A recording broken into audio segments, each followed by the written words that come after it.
Hello, everyone. This is Elizabeth Bolin, and this is your Stop 3 video to the Standing Indian area.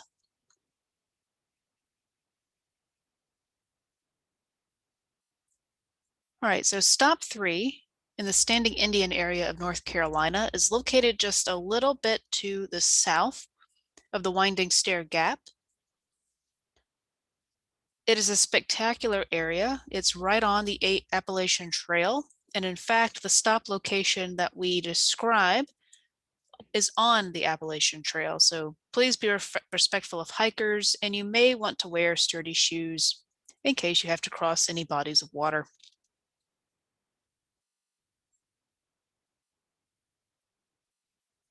All right, so the Standing Indian area is located not where this arrow was pointing. That should be pointing here. So the Standing Indian area is in this brown unit, which again is the Cartooga terrain. It's located in the same unit as the Winding Stair Gap rocks.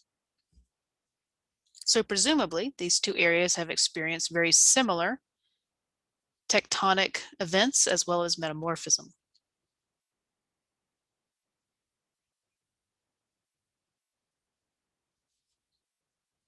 All right, so how do you get there? Well, to get to the deep gap parking, which is where you would park your car to hike up to the outcrops described, you would travel east of Chattanooga, all the way almost to Winding Stair Gap, where you would hit Deep Gap Road on Forest Service Road 71. So on this map, that road is actually quite difficult to see because it's a busy map, but it's this road here labeled Deep Gap that begins up here off screen on Highway 64. It ends at Deep Gap parking, and there's also primitive camping as well as a few more amenity-ridden or amenity camping spots as well, but it's mostly primitive camping down here at the Deep Gap. Again, please respect the Appalachian Trail, including the through hikers and the wildlife. This stop location is pretty much on the Appalachian Trail. You'll be hiking on it to get to it, so just be mindful.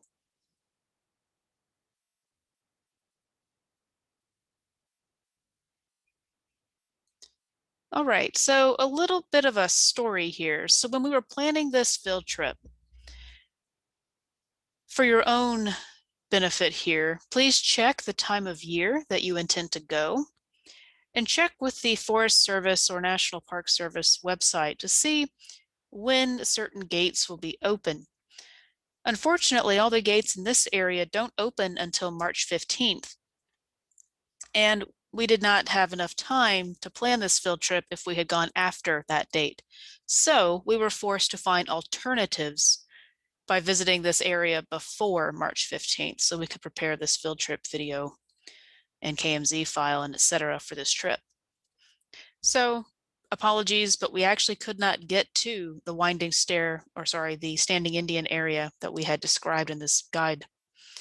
But we have found two alternates that experience likely the same metamorphism, same conditions, in a different area on the other side of Standing Indian Mountain to the east.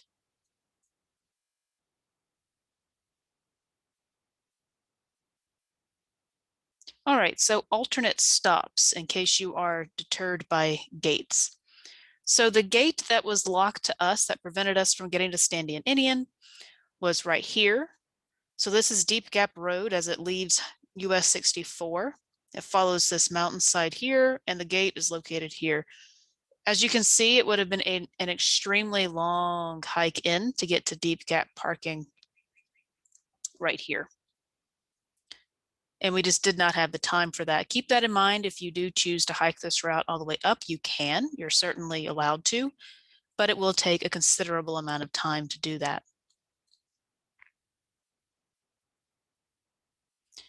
So what we have done instead is we have gone to the other side of Standing Indian Mountain to the Standing Indian campground area, which you can access by this road here, labeled 1448, and then to Standing Indian Campground Road here, which goes all the way to it and it also continues farther in.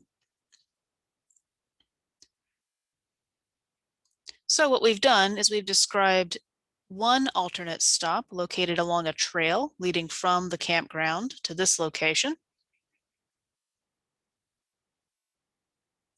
And we've described another outcrop here, or located another outcrop here for you to see. And this one is located closer to the junction of Standing Indian Campground Road and Road 1448 near Rock Gap parking.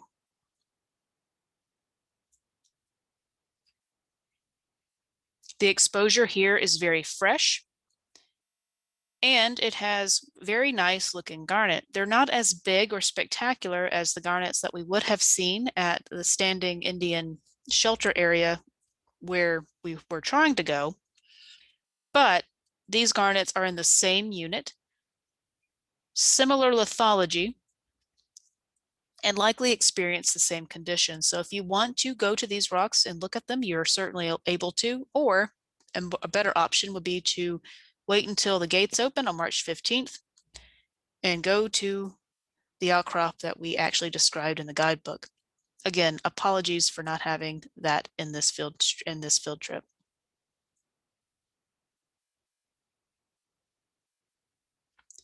All right, so tectonic setting. So we're actually in the same unit as we were at the Winding Stair Gap location, so the Shooting Creek schist. But now we're down here in the Standing Indian area. So it's the same unit. So we're still in the Cartouga terrain of the Central Blue Ridge.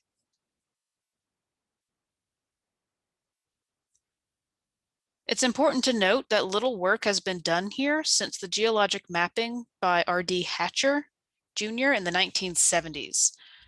So it's been a while since anyone's actively worked in this neck of the woods.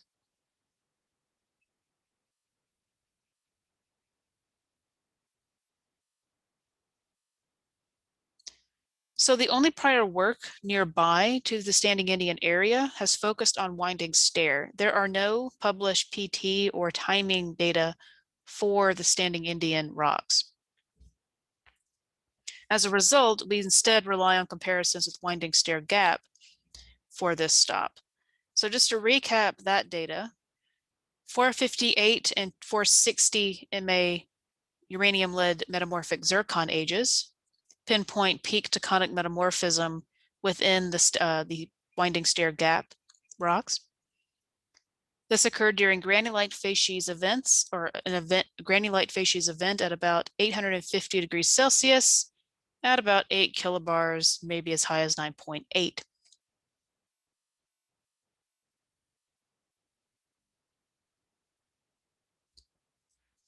All right.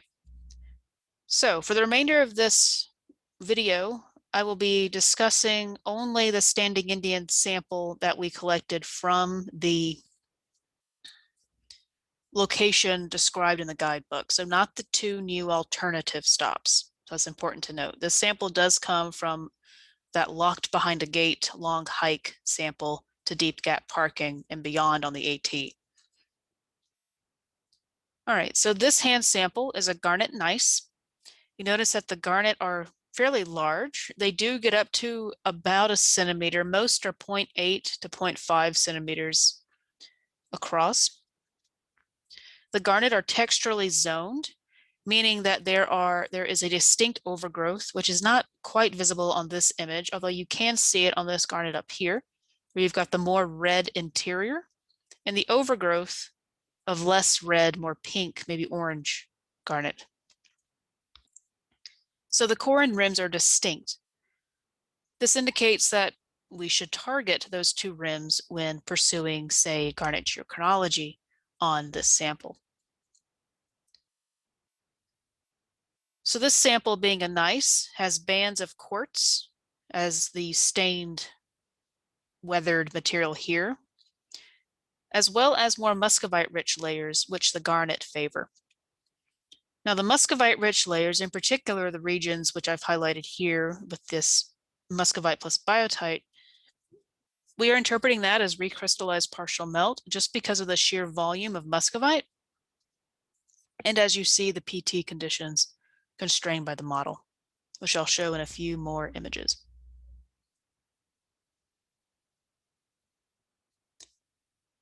All right, so some petrography from Standing Indian. The first thing I want to point out is actually in this last panel here.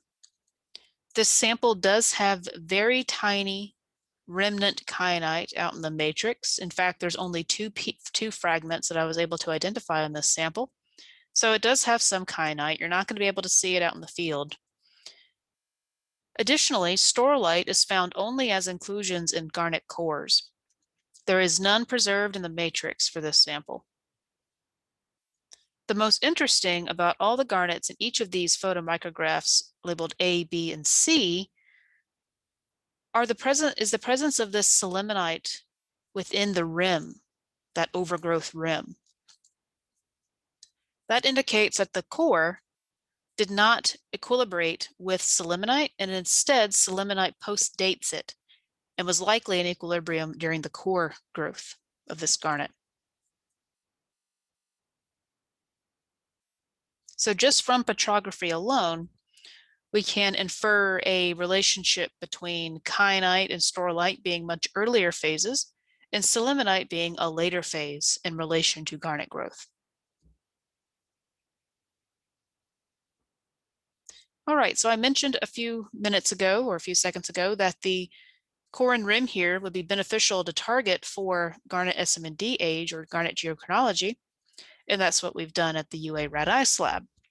What we've done is we have determined a core age of 440 MA plus or minus 4 and 411 MA plus or minus 12.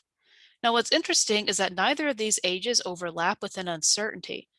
So they are distinct growth events for the core and the rim, or discrete growth ages for these two. We don't know if these were two temporally separate events, i.e. garnet core grew during one orogenic event, garnet rim grew during another. All we know is the relative timing of these two, or the exact timing between them.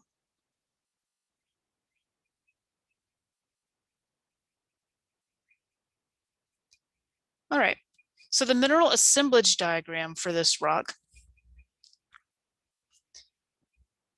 looks like this. So each of the garnet N line here, which would have garnet up temperature of this line, so this would be garnet N, garnet nucleation right here.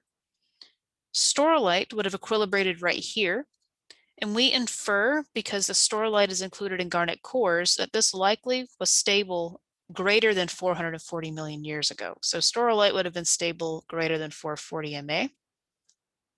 From there, we begin our PT path in gray here, up through to pass through the solidus. So we partially melt this rock, just like at Winding Stair. We go up to high pressure, where we eventually stabilize our garnet core composition with the kyanite field in the presence of melt. Now this is the equilibrium conditions right here at this point that's difficult to see for garnet core composition. So that's where this model predicts that composition of garnet would be stable. This occurs at 11.5 kilobars, 780 degrees Celsius at about 440 MA. From there, we have decompression at near constant temperature to our rim equilibration, or our mantle, so to speak. So the mantle of the garnet before we begin growing our sillimanite. That occurs at 8.5 kilobars at greater than 411 MA, but after 440 MA. From there, following this gray PT path down farther, we transition to a dotted line or dashed line where we stabilize sillimanite in this red field, which correlates well with thermobarometry using mineral equilibria for this particular sample. And we interpret this similarly to how El Shazli interpreted his PT diagram for Winding Stair. This could possibly be a reheating event. In this case, this event occurred at 411 MA instead of El Shazli's 360 MA. So questions we have for this particular sample and for Winding Stair is, what is the significance of this reheating event? What is its actual age? Did it happen at 360, or is it closer to 411, or is it a transition age or a series of ages between these two numbers?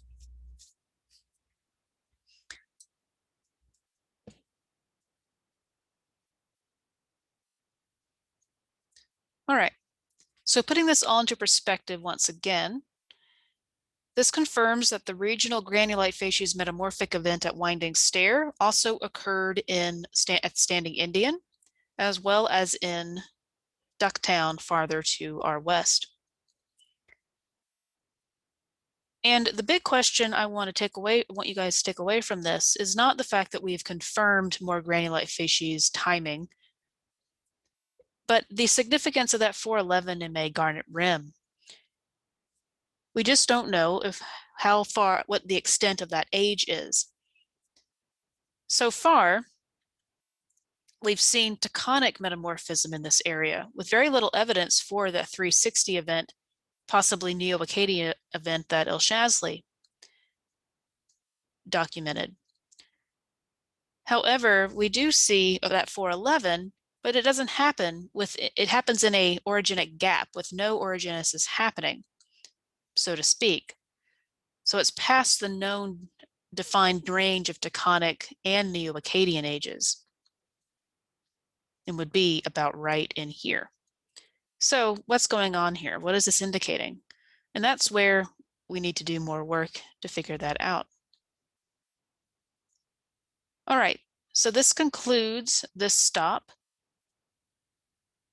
The next stop will be Pumpkin Vine Creek Formation, which will be stop number 4.